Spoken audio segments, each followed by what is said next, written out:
Apa saja tahapan pengadaan tanah? Kapan pembebasan tanah dimulai? Berapa lama proses pembebasan lahan itu? Kenapa proses pembebasan lahan lama?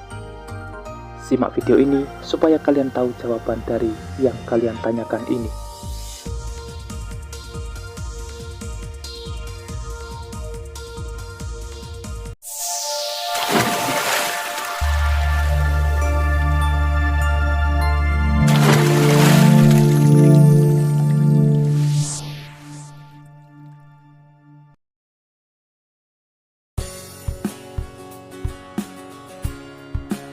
Assalamualaikum semuanya.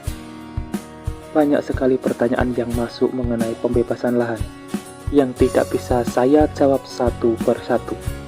Mungkin video ini akan membuka wawasan kalian mengenai tahapan pembebasan lahan yang tidak secepat dan semudah yang kalian bayangkan. Jika kalian simak secara seksama, mungkin kalian akan menemukan jawaban dari pertanyaan kalian. Dan berikut informasi selengkapnya. Seperti biasa, sebelum berlanjut ke pembahasan, dukung selalu channel ini untuk terus berkembang dengan cara subscribe dan nyalakan loncengnya, supaya kalian dapat mengikuti update terbaru pembangunan di Indonesia. Masyarakat sudah akrab dengan istilah pembebasan lahan atau pengadaan tanah seiring masifnya pembangunan infrastruktur di Indonesia. Akan tetapi, mungkin belum semua masyarakat memahami tentang pengadaan tanah, termasuk tahapan dalam pengadaan tanah.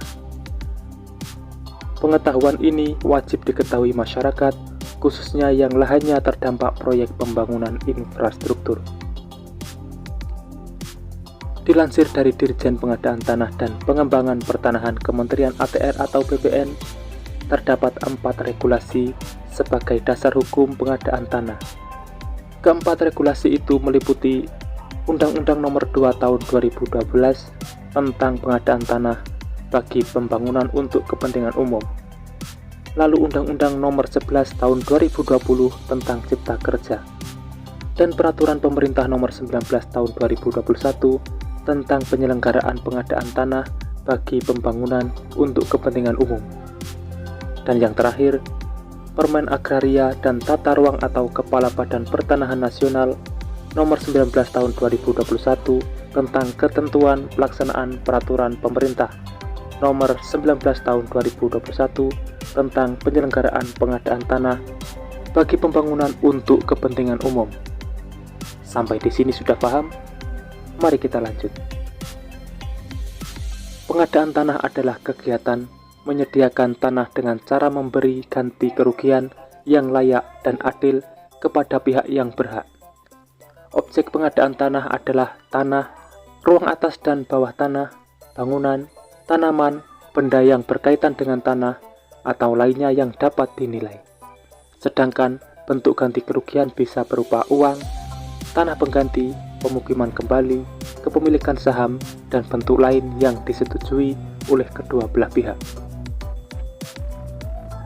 Dari 4 tahapan dalam pengadaan tanah yang meliputi perencanaan, persiapan, pelaksanaan, dan penyerahan hasil. Dan sekarang mari kita bahas satu persatu supaya kalian lebih paham. Yang pertama, perencanaan. Tahapan perencanaan dimulai dari instansi yang memerlukan tanah menyusun rencana pengadaan tanah. Kemudian instansi yang memerlukan tanah dapat berkoordinasi dan bersinergi dengan instansi terkait dan dapat melibatkan lembaga profesional atau ahli. Setelah itu, rencana pengadaan tanah disusun dalam bentuk DPPT.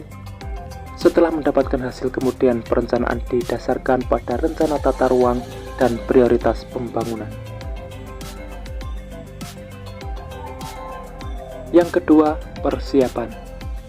Dalam tahapan persiapan ini dimulai dari Gubernur membentuk tim verifikasi dokumen perencanaan pengadaan tanah atau DPPT sejak diterimanya DPPT. Kemudian Gubernur melaksanakan kegiatan persiapan setelah menerima dokumen perencanaan, dan dilanjutkan Gubernur membentuk tim persiapan. Di sini tugas tim persiapan yaitu pemberitahuan rencana pembangunan, pendataan awal, konsultasi publik, penetapan lokasi, pembangunan, dan pengumuman penetapan lokasi pembangunan. Dan setelah semua dilakukan, Gubernur membentuk tim kajian keberatan untuk melakukan kajian keberatan lokasi rencana pembangunan. Dan hasilnya, Gubernur mengeluarkan surat diterima atau ditolaknya lokasi rencana pembangunan dengan mempertimbangkan rekomendasi tim kajian keberatan. Yang ketiga, pelaksanaan. Di tahapan ini biasanya yang sering masyarakat tanyakan kapan pembebasan lahannya. Dan sebenarnya di tahap ini pun banyak sekali step-stepnya, sehingga memakan waktu lama.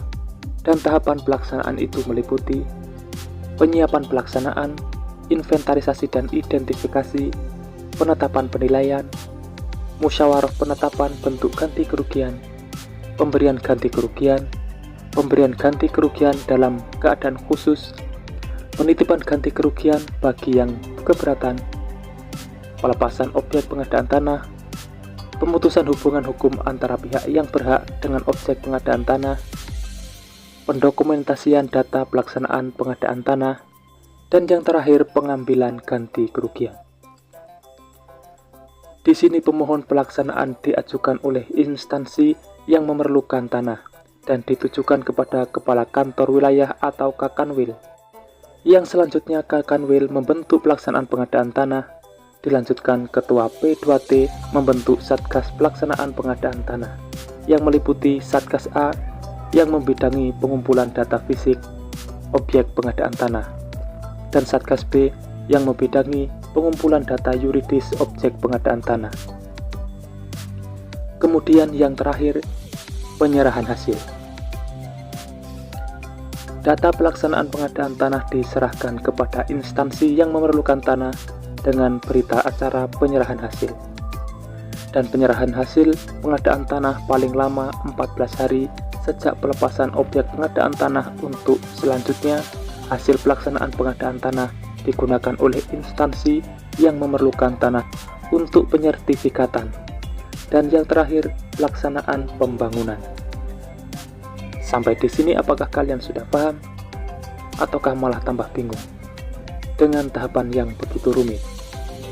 Tapi setidaknya sekarang kalian tahu kenapa proses pembebasan lahan itu lama. Sekarang pasti akan timbul pertanyaan, apa fungsi penilai pertanahan dalam pengadaan tanah?